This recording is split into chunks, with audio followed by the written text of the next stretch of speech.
And the other guy goes, look, I'm really sorry. He goes, I just got out of Pentridge yesterday. Oh, okay. So we thought, oh, well, there you go.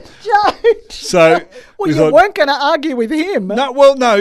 The Catch-Up, Bay 93.9. We are talking about car crashes. Now, many, many years ago, Yes. A bunch of us were in a car heading to Melbourne. Young men. What could go wrong? There were 5 of us heading to Melbourne.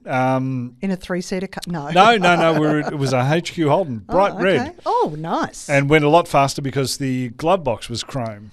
Oh, not sure why. That would always make it. Well, red's going to make it faster in the and then the chrome glove box. Now the situation was the car belonging to a girlfriend of one of the guys in the car who wasn't driving it. Okay. He didn't have a license.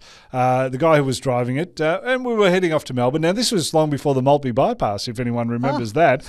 And we were driving along, and we were in the right-hand lane. Minding our own business, possibly going a little bit over the speed limit. Can't tell.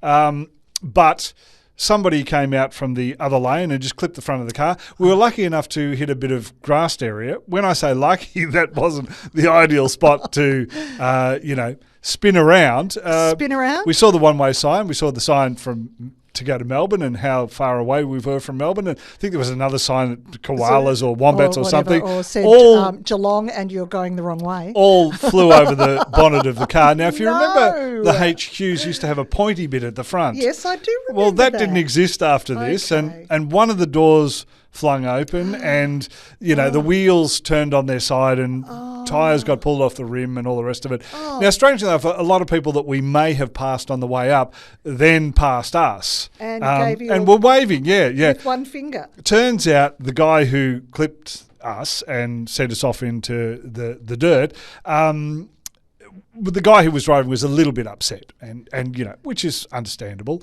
when you get sort of pushed off the side of the road.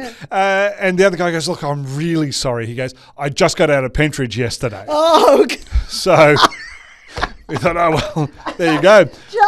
So well, you weren't going to argue with him. No, he seemed like a nice enough sort of guy, a little bit twitchy, but, obviously not even sure he had a license, let alone insurance.